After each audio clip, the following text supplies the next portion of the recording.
Bendito sea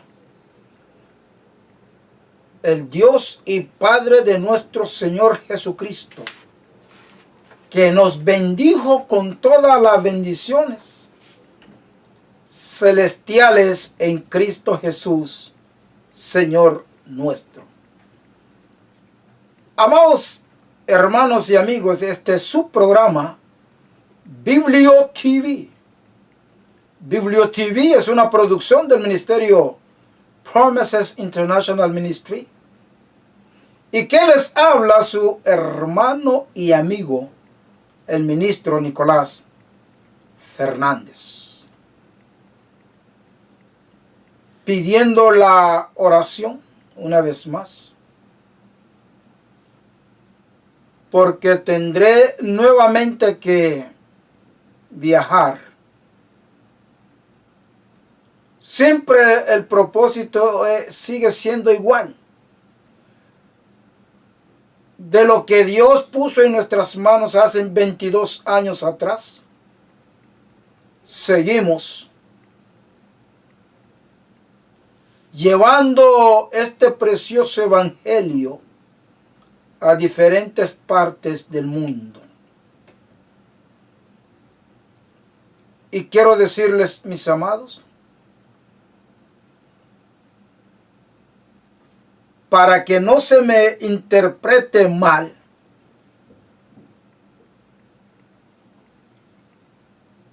como ustedes saben que viajo mucho,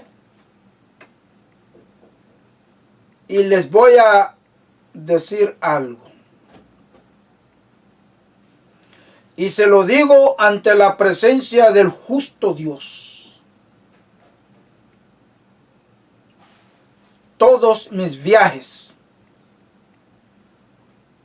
yo pago por ello. Yo no ando viajando buscando ofrendas en ninguna iglesia. No. Aquí mismo en los Estados Unidos. Quizás algunos de ustedes que me están mirando, y sé que hay muchos, de acuerdo a lo que me han notificado, puede confirmar lo que yo estoy diciendo. Yo no acepto ofrendas de iglesias. Mirando la condición de la pobreza de la iglesia de hoy en día, mayormente aquí en Nueva York, que se meten en cualquier rinconcito, se trae divide la iglesia y se hacen de su propia iglesia. Yo predico en muchas iglesias acá, pero yo no le ando tomando ofrenda a ninguna iglesia. Pero ¿cómo haces para viajar?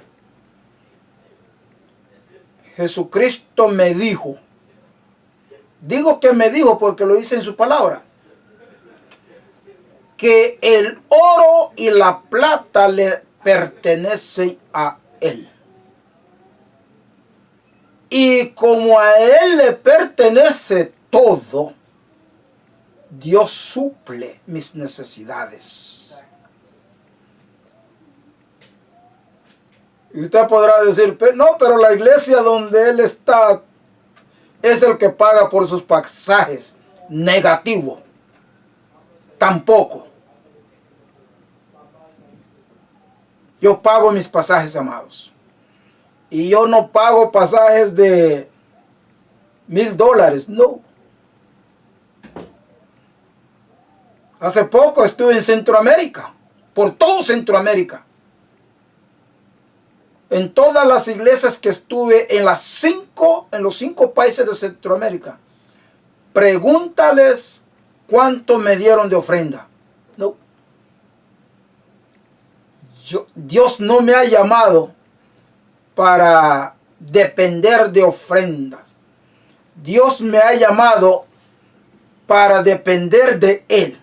Y amados, Él ha sido fiel con mi vida hasta hoy. Hasta hoy. por 22 años. Centro, Suramérica, Caribe, Estados Unidos, Europa, Asia.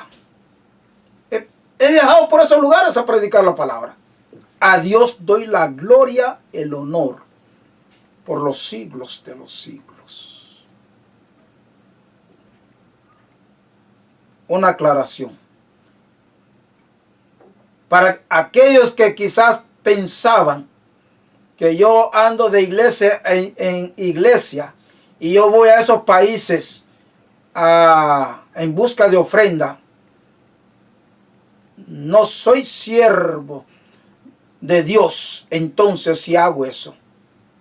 Yo soy el que doy a la iglesia. Yo soy el que doy al ministerio. Y valga la pena aclararlo. Yo estoy retirado. O sea que yo no estoy trabajando. Pero Dios siempre ha sido fiel. Y seguirá siendo fiel. A Él damos gloria por los siglos de los siglos. Aleluya. Como les dije en el programa pasado, amados, solamente quería hacer esa aclaración. Porque dentro de una semana, o sea que la semana entrante después de hoy, este ministro nuevamente estará tomando un vuelo para ir a llevar la palabra de Dios.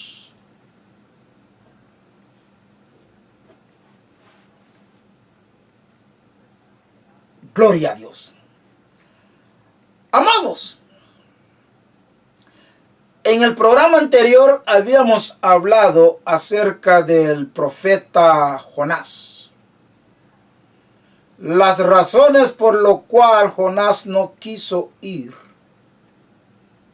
a predicar a Nínive.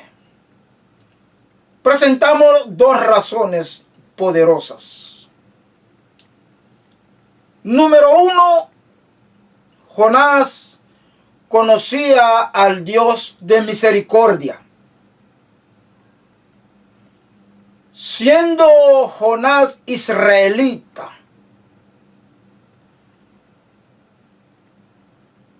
desde que Dios le dijo a Abraham que todo lo que sus ojos viese y los que sus pies pisare le pertenecía a Israel. Jonás conocía esa historia porque los hebreos conocen todo lo que es el Pentateuco, los primeros 5 libros mayormente, al sus dedillos. Los conocen. Siendo Jonás profeta en Israel, en el reinado de Jeroboam II,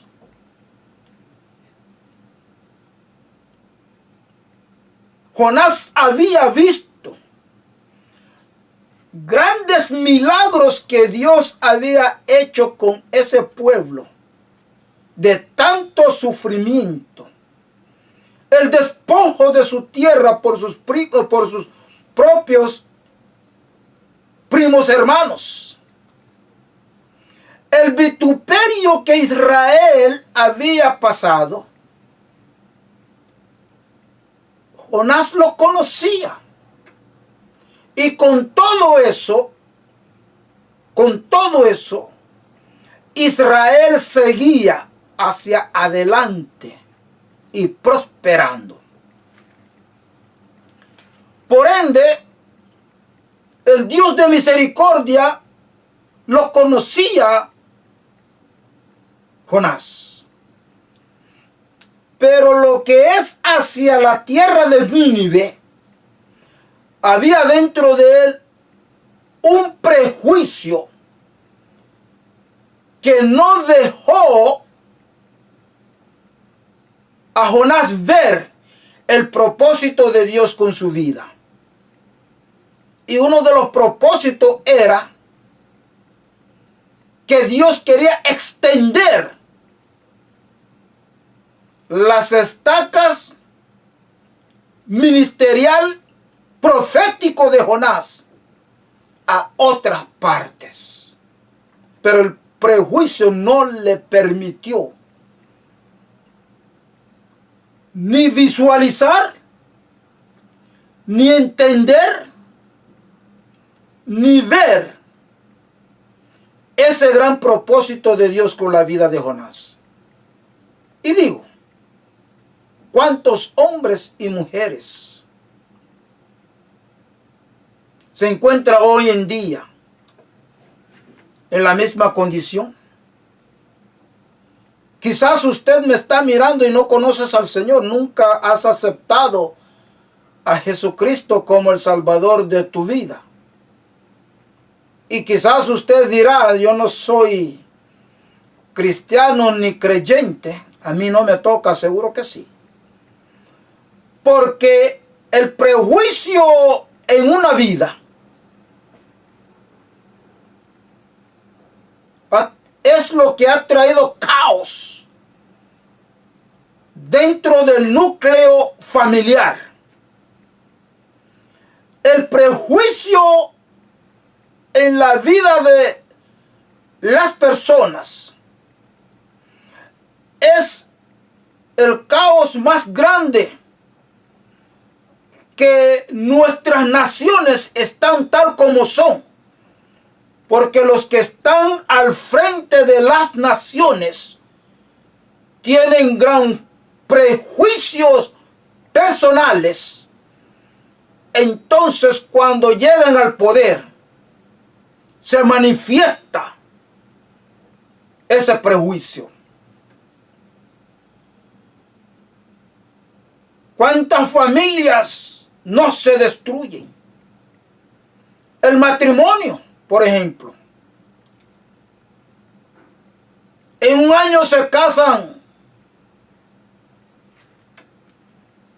100 personas. Cuando cumplen un año, solo hay 20 que siguen unidos. Los 80 se desbarató el matrimonio. Padres que no conocen a sus hijos. Hijos que no conocen a sus padres. Y supuestamente conviviendo en la misma casa, pero no se conocen.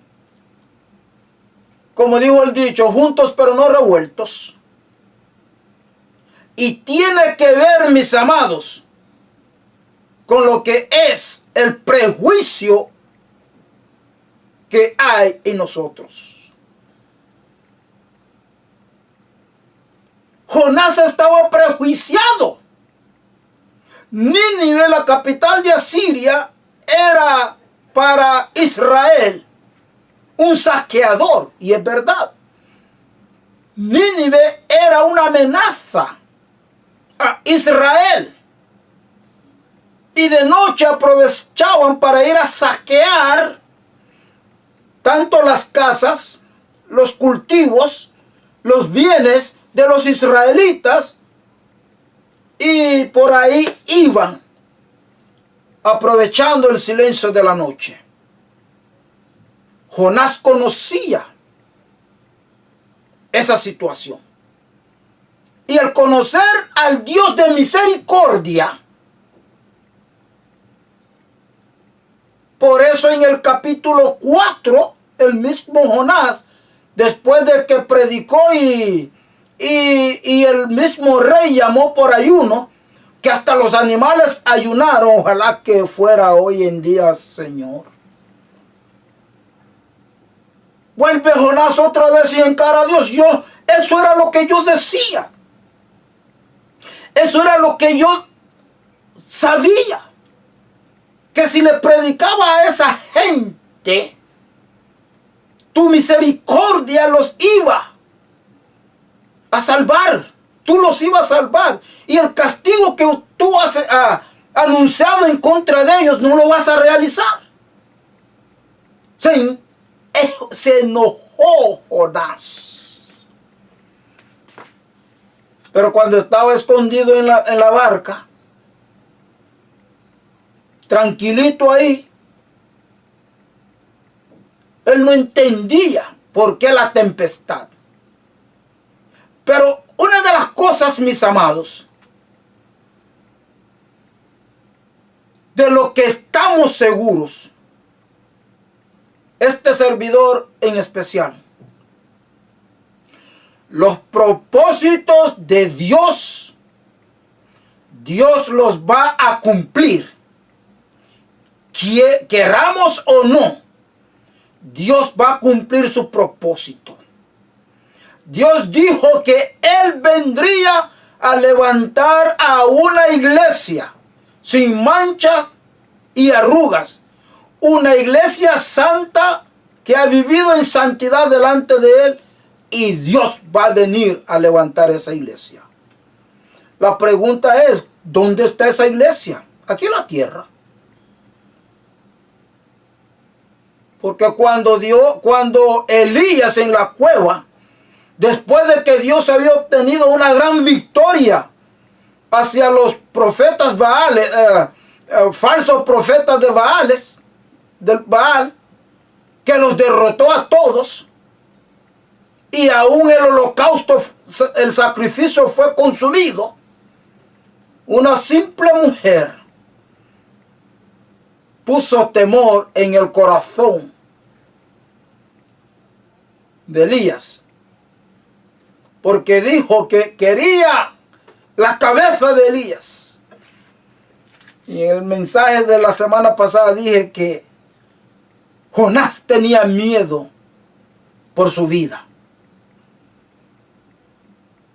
Y estando Elías en aquella cueva, los cuervos lo alimentaban, dice la palabra. Pero de repente llegó el Señor, le dijo, mire cobarde, ¿qué haces ahí? No, tengo que huir con mi vida porque han matado a todos los profetas y el único que queda soy yo. Dios le dijo que, ¿cuántos quedan? Solamente usted. Estás equivocado.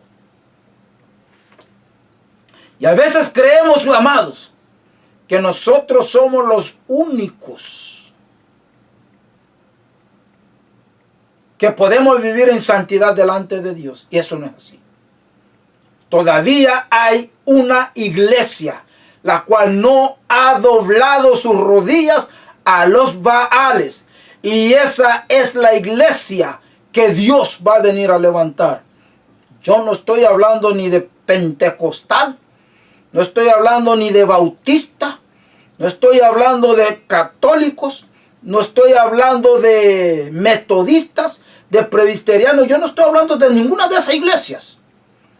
Yo estoy hablando de la iglesia redimida por Cristo Jesús. Hombres y mujeres que le dijeron sí a la salvación en Cristo.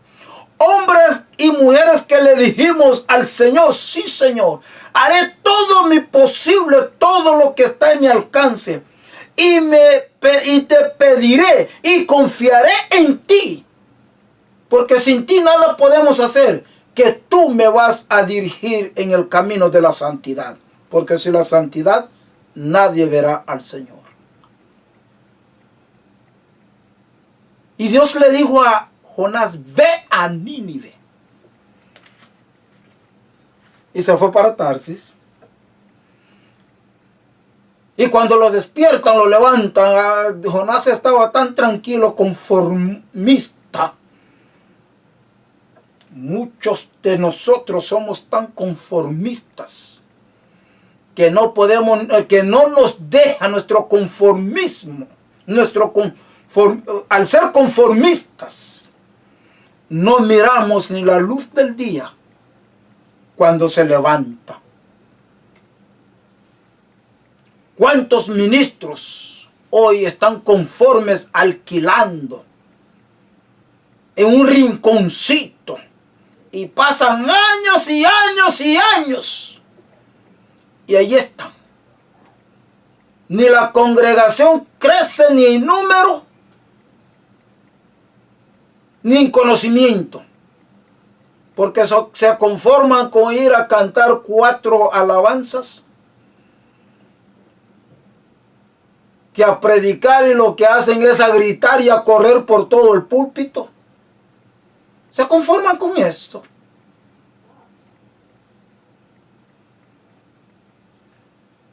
Jonás era un conformista. Hasta el momento que lo despertaron y le dijeron, ¿quién eres? Y él confesó, yo soy hebreo y temo a Jehová, el que hizo los cielos y la tierra.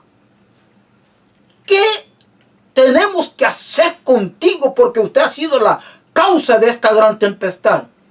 ¿Sabe qué le pidió Jonás? Que lo tiraran al agua. Amados hermanos, esos somos nosotros los hombres. Tírenme al agua. No digo, no, regresen conmigo o voy a rogar a mi Dios de modo que tenga misericordia y podamos llegar, pueda mandar, enviar la bonanza para nosotros llegar a nuestro destino y yo retornar para obedecer la voz de Dios. Jonás no dijo eso, sino que tíreme al agua. Prefirió morirse, hermanos y amigos, pero no ir a presentar la salvación a Nínive, porque eran sus verdugos. Y ese prejuicio no lo dejaba ver la grandeza de Dios. Lo que Jonás no sabía, y miren, no se atrevió él personal a tirarse, no, él no se tiró, no, sino que les pidió a ellos que fueran ellos que lo tiraran hacia el mar. Lo que Jonás no esperó, ni siquiera lo pensó, es que Dios tenía preparado un gran pez para llevarlo hacia Nínive. Amados hermanos, ese Dios a quien nosotros servimos, ese Dios que seguiré siempre, todo el tiempo presentándoles, es un Dios todopoderoso. Es un Dios que no escatima su poder. Es un Dios que tiene un afecto, un amor especial a favor de sus criaturas. Que se vuelvan de criaturas a ser hijos de Dios. Y vino un pez con la boca abierta y se tragó a Jonás. ¿Y saben lo bueno que sucedió ahí, mis amados? La vida de Jonás representa lo que es la nación hebrea desde su fundación, desde el tiempo de Abraham. Si yo dije Abraham, yo no dije Abraham. Son dos nombres con dos significados diferentes. Por eso cuando hablo de cristianos, siempre enfatizo en los creyentes. Porque este servidor, yo no soy cristiano, yo soy creyente en Jesucristo. El cristianismo es un fanatismo. Enójese, hermana. Enójese, hermano. El cristiano es un fanatismo religioso. Luego les explicaré. Por eso Jesucristo no nos llamó a nosotros cristianos. En ninguna parte de la Biblia usted va a ver que Jesucristo nos llamó cristianos. Ni tampoco derriba de la palabra Cristo. Hemos sido tan engañados con esa palabra. Y nos hemos conformado con citarla y formar parte de ella. Busca el significado de cristianos en una en un comentario teológico, pero de los antiguos, no de estos hoy en día. Esa palabra no derriba de Cristo, no. Jesucristo no nos llamó cristianos. Jonás, el profeta de Israel, había caído en un caos. Y el reflejo de lo que es el prejuicio estaba dominando su vida. Y ese prejuicio apagó su mirada de lo que es el propósito de Dios. Y como dije al principio, la vida de Jonás representa a la vida de la nación hebrea desde Abraham. La vida de Jonás tipifica los días que estuvo Jonás en el vientre del pez. Jesucristo hizo referencia en él allá en Lucas. Cuando estaban pidiendo señales, él le dijo, ¿qué mejor señal que eso? La muerte y la resurrección de Cristo Jesús. La estadía del Señor, del cuerpo del Señor en la profundidad de la tierra. Es representada en Jonás, en lo que es estar en el vientre del gran pez. La vida de Jonás representa el bautismo en sumersión de hombres y mujeres que hemos creído en el Señor. Por eso el capítulo 2 está lleno de la profecía, enfocado en el Señor Jesucristo. Dios cumple su promesa. Voy pues a preparar lugar para vosotros, para que donde yo esté, vosotros también estéis.